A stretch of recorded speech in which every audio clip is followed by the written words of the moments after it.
Hello and welcome to Falcon Blues TV. I'm Callum Davies and I'm delighted to be joined with current Tranmere and former Everton player James Vaughan. Thank you very much for joining me, mate. How you doing? Yeah, I'm good, thanks. You? Yeah, I'm not bad. Looking forward to having a little chat about Everton. But before that, as I said, currently a Tranmere Rovers player. Sat third. I'm all right, yeah, in the league. How's the season gone for you? Obviously, after last season's controversial relegation. Yeah, it's been good. We started, a bit slowly, but throughout the season we've built quite well, and we've put a strong team together. So, we're working our way up the table, and hopefully we'll see the results at the end of the season. And do you think you will end up going up come the end of the season? Is that the plan? Hopefully, it's a tough running, it's a tough league. Everyone's really close with each other, but got some good experienced players in the squad, and if it all comes together, we should be all right. All I can do is wish you good luck for the final few games. You're obviously a fan of the general Liverpool area, return to Tranmere. It's been nearly 16 years now since your debut for Everton. What are your best memories from the club as like a youth level? Because obviously you joined when you were 6, was it? Yeah, it was. Yeah, no, growing up at Everton's bit was fantastic. It was, I got to experience things I'd never imagined as a kid. I was going abroad from an early age, playing in tournaments, and then as you get older, to learn from the coaches and the staff, and mould you into the person you become is a fantastic experience. So as I said, joined when you were 6, but you were born in Birmingham, were you? How did you come about signing for Everton? Yeah, well, we moved to Preston for a few years, and while I was at Preston, I played in a tournament, and that's when Everton came in, and since that day, I never wanted to leave, really. So as you were coming up through the academy, was there any other players of note that would jump out to fans? Well, Victor and Ichby was obviously in my team from under 10s all the way through, so we played together a lot, and then we managed to play together in the first team, which was a dream come true for the pair of us. So that was good. And then obviously in the older age groups, you had the likes of Danny Fox, Anthony Gerrard, Wayne Rooney, all the way through the club. There's just some brilliant players. Some that have probably not gone on to do what they should have done, but the academy in general was just a great level of ability at that time. Yeah, I would agree with you. I'd say we had one of probably the best academies at the time then. I'd say since then it seems like we've not been given youth as much of a chance as we did back then, because we had a few players breaking through, such as yourself and Victor. So it was a good period for Everton. Yeah, it was. I think it's a bit more difficult now. I think the squads are a lot bigger. Players are, first team squads have got players of 25 people, and back then it was just, you had your 11, maybe 6 or 7 people who weren't playing every week, and then it was just the youth team then. So it was a lot easier back then to get in. But, I think the club's still done all right. There's still been a few breaking through. It's just, unfortunately, not many have locked down a first team place. Yeah. So you obviously came through the academy and got your chance versus Palace. But before that, you had a few you were on the bench for Villa and United, I think it was. Before you got put on against Palace, did you ever have any inkling? Did Moyes ever say to you, "Oh, you might get a chance here"? No, it wasn't so much like that. It was just, you can read the game pretty early, and I knew for me to come on, it needed to be, a safe environment for me to do that. I knew I wasn't going to get thrown into a 0-0 at Man United. So when we went 3-0 up, I kind of had a feeling that we'd get a chance, and luckily for me, I got on. So yeah, as you say, you did get on and wrote your name into Everton Premier League history. It's got to be one of the proudest moments in your career, surely, because every lad dreams of scoring, let alone at 16 for Everton. Yeah, it was. It was, like you say, something you dream of as a kid, and I think at the time I took it for granted a bit. I didn't really realise what I'd done, but as I get older and look back on my career, it's definitely probably the most proud moment of my career, and I don't think anything could really top it, to be honest. Wow. Yet to be broken, the record, isn't it? And I can't imagine it'll get broken anytime soon, really, because as you said, the squad's a lot bigger now, so it's harder for players to get that chance, isn't it? Yeah, it is. I mean, there is the rule where you can have more people on the bench now, and you never know if there's more subs coming to play in the future. But it's just one of them things I'm really proud to have held, and especially for a great club like Everton, and then in the Premier League as well. It's just something that's been really, really good for me. And, as long as it lasts, I'll be really proud of it. Well, so you should be. Have you got any particular memories from that day, like before the goal, maybe? Um, Not really. It was surreal, to be honest. Like I said, I didn't really take in what was happening. I'd been on the bench a few times, so that wasn't so new to me at the time. But then I just remember afterwards, after the goal, it was just mayhem. Seeing my family, seeing all my friends, seeing the lads from the youth team, just brilliant. And then I had to go back to the digs with all the other youth lads. So no, it was a great day. Town then, weren't you? Yeah, no, it was good. It was good. It was scary, to be honest. You don't really realise what you've done, and then you get home and everyone wants a piece of you. But it was just a great experience for me at such a young age. Yeah, I can imagine. And we finished fourth that season, which like Everton haven't been able to do since. What do you think made that group of players so special to be able to achieve what no Everton side has since? I think it was just a blend of real characters who were, fighting every single day for each other. But then there was a lot of quality within the squad. I mean, we always talk about how much the team worked hard back then, but you don't realise how good some of the players were. Some fantastic players in there that worked hard as well, and that just boded well for a successful team.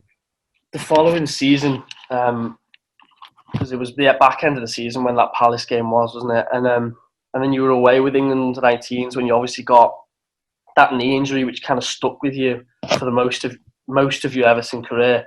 It must have been really frustrating to be kept out of the side after you broke onto the scene the way you did. Yeah, it was. It was scary, to be honest. You never really think about injuries, and after such a great season the year before, to come back thinking that things were going to kick on and then get an injury, it was difficult to take. But like I always say, that the physios at Everton back then, Baz, especially, and Matt Connery, they really looked after me. And as a young lad, I had so much support around me, and luckily I was managed to get back when I did. You had to have surgery, didn't you? Yeah, I ended up having 3 operations until I got back. It was a bit of a nightmare, to be honest. It was touch and go whether I'd play again at the time. But like I say, I had great support around me, and they got me back. You've gone on to play all around the block, haven't you, since you've been... Is there any particular club, other than Everton, of course, which stands out as a favourite part of your career so far?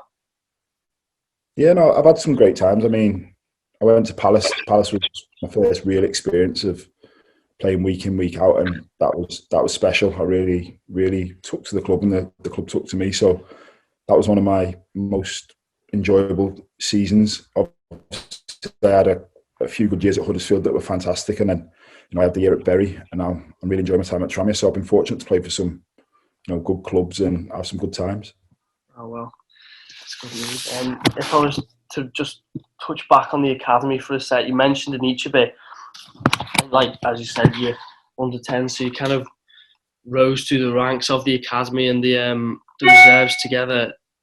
Would you say the two of you then had a good understanding as probably as friends and as a strike partnership? Yeah, I would. I think firstly as friends, like I say, we've been together since we were 10, and not only were we in the same team, but we were the closest of friends from then. So, to go through together and play in the first team, like I say, was a dream come true for us. And then since that, we're still best of friends now. He's, he was best man at my wedding. He's godfather to my kids. So it's just something, again, that Everton helped build a relationship like that for the rest of my life, which is fortunate for me. So I've been made aware that throughout the time, there was loads of comparisons between the two of you, because 2 young strikers coming up through the academy. Were you ever aware of them at the time, or have you been made aware of them since? I think we knew that people were comparing us, but at the same time, we knew we were so different. Like, yeah, if you'd have seen us play together in the youth team, it was so complementary to each other. Neither of us did the same thing at all. It was just so different and just worked so well. So while other people were making comparisons, we weren't really doing that. We were just really supportive of each other, knowing that, it wasn't a case of we're in competition. We were just different to each other, so it was good. So it must have been comforting to rise through the ranks with someone who you were so close with. It must have made the whole experience a lot easier, I imagine. Yeah, it was. Going away on pre-season tours where everyone's a lot older than you, but you've got your best mate there, and there was times where I'd play in a game, get subbed off, but I was getting subbed off for my best friend. So it's kind of like, why are you disappointed to come off? He's going on, and vice versa. So it was just real fun times that I don't think we really either of us appreciated at the time. But we sit and talk about it now and look back. It's just great memories. And as you were coming through from youth to senior players, is there any particular senior players that you think helped you transition from the academy to the first team? Because obviously there was a lot of good centre forwards at the time, wasn't there? Who you could have good role models. There was too many to name, to be honest. I mean, if you look at the team I broke through, you had Marcus Bent, Lee Carsley, Aaron Stubbs, Duncan Ferguson, Tim Cahill. They were just, David Weir, just experience after experience, and every single one of them just took me under the wing and made the transition so easy for me. And then the time came where obviously you had to leave Everton, which was obviously gutting because you joined when you were 6 and must have been a pretty tough decision to make. Was that purely for playing time, would you say? Yeah, it was. I'd missed so much football in the previous years through injury. And I'd come back to Everton off loan, and it was, there was Louis Saha, Yakubu, 2 top strikers. So I kind of knew that it'd be a while before I got past them, if ever. So it was a case of I need to go and play some games and see if I'm going to be a player myself. And I took that decision, which was really difficult at the time, to go and try and forge a career for myself. Yeah, I know. It's a tough one, isn't it? Because I can imagine in a situation like that, your first thought would be to stay for as long as you can. But like you said, you have to kind of pick with your head more than your heart, don't you, in situations like that? Yeah, you do. It's just, like I say, it wasn't something I'd done with ease. It was a really tough decision, but I kind of knew where I was at, and the manager had always been great with me, but it come to a point where I wasn't playing very often, and I didn't just want to be, one of these players seen as a reserve player for 4 or 5 years. I wanted to go out and just see what I could make of myself. The plan was always to do well enough to go back to Everton, but unfortunately that never happened. So, just one of those things. Yeah, it just happens, doesn't it? Is there any particular people that spring to mind as you think of? Obviously, Victor will be one of them, but people who made your time so special at Everton? Yeah, there's just all the people really. I don't think you can really explain it. From the staff, the kit man, Jimmy Comer, Tony Sage, Sean Doran. You've got the physios, Dan Donachie, Baz, who I've mentioned, Matt, who I mentioned, Jimmy Comer. The place was just unbelievable. It was a real family spirit. You go into work every day and you got people who care for you every single day. So that's just the way it was back then. Yeah, I'd say we were, at the time, really, really well-run club. I think everyone was kind of moving in the same direction, which I don't think we've seen that for a little while now. I think just a change of identity. I think obviously every club goes through a transitional period, and I feel like we're in that at the moment. But once we can get the fans back in and get the feel of the club back together, I think there's successful times ahead. Have you got any particular memories that stick to you, like best times at Everton, other than, of course, the goal? Yeah, apart from that, I think some of the European games were unbelievable. I was lucky enough to play in a few, but I was injured for a few as well. And then, the one that sticks out is the FA Cup semi-final. That was a real special moment. I'd been through a tough time. I'd been out for a few months again with another injury, surprisingly, and to come back in that environment, manage to get on one of the pens and go through to the FA Cup final, which again is something everyone dreams of, was, apart from my debut, the best day of my career. What was the funny you should mention the semi-final? What was the selection process for penalties? Was there a set rota? How did you end up getting on one? No, I don't think there was, and I don't think the manager wanted me on one, to be honest. I kept putting my hand up, and it was like he didn't see me. And then luckily Jolien spoke up and said, "Let Vaughan have one," and he gave me one. And from that moment on, I was determined not to miss. He didn't fancy one himself, now. No, I think he thought he was next, so he put me up for it. But all right, no, it was you under the bus then instead. Yeah. So there's a few little random ones. Who would you say the best player you've played with at Everton is? It's a tough one. It is a tough one. There's been some unbelievable ones. I think, in their position, you can't look past Leighton Baines. He's, I thought at a period he was probably one of, if not the best left backs in the world. And there's not many players that played for Everton in recent times that could say that.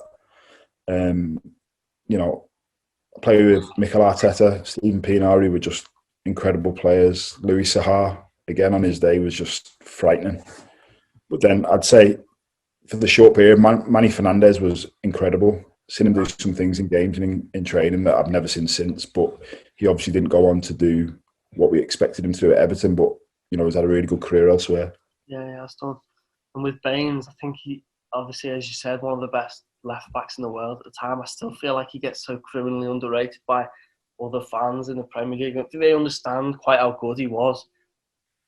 Yeah, I don't think he does. I think he was ahead of his time as well. I think you see the way left backs and right backs play at the moment.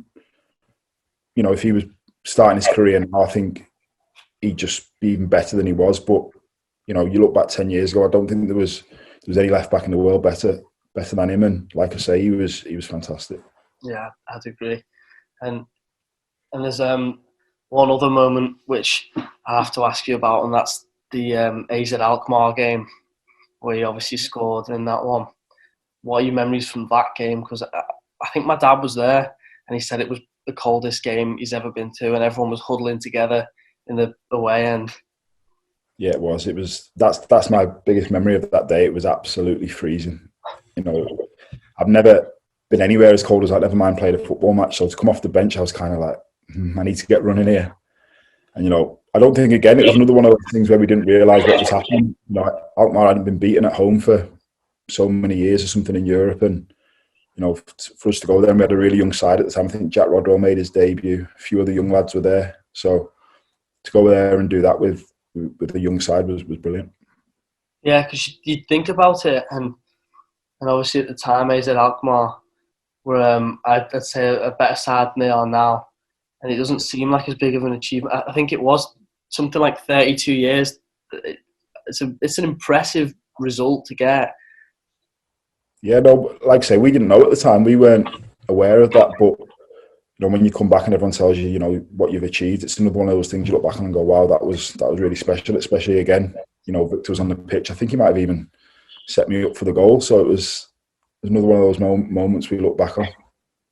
So speaking of Europe, what are your thoughts on Everton? How we've been this season? I think started brilliant.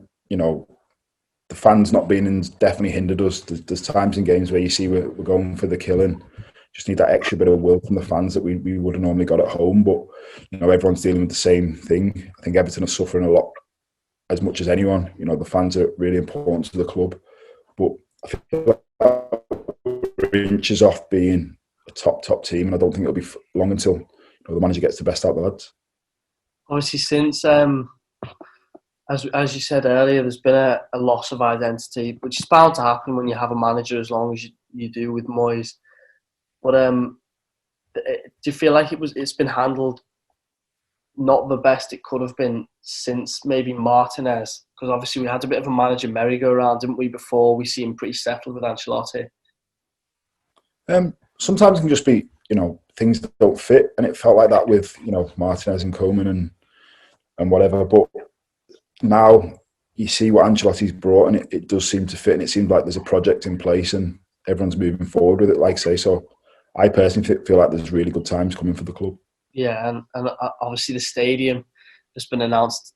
Got to be happy with that, surely. Yeah, I can't wait for that to be done. I've got a little boy now who's just getting into football, so hopefully that'll be done soon, and I can take him to a game there. It'll be special. Had you been to many games at Goodison, obviously pre-COVID? Do you know what? I hadn't been back for a while. It was just one of those things where I went back to play, but I just didn't feel comfortable going back to watch games. I'd always watch them on TV and stuff, but like I said, my little boy was getting into it, and I managed to take him to a couple of games, which was special for me, and I'm looking forward to getting back in with him in the next few months. Well, yeah, hopefully it won't be that long. I heard they were saying Wolves might be second to last game of the season. They might be allowing fans back in then. Hopefully we'll have Europe sorted by then. But in Everton, it'll probably go down to Man City away, and that probably won't work out very well. You never know. Hopefully, like I say, maybe cause for celebration at Wolves, but if it's not now, it'll be soon. I feel like there's good times definitely coming.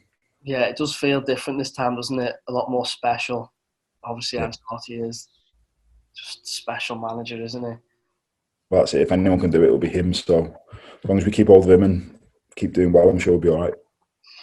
Well, I look forward to when that day does roll around and when everyone's allowed back in. But for now, all that's really left me to do is thank you for taking the time out your day, and No, I can just wish you the best of luck with your season with Tranmere. thanks very much. So there we have it, James Vaughan on his time at Everton.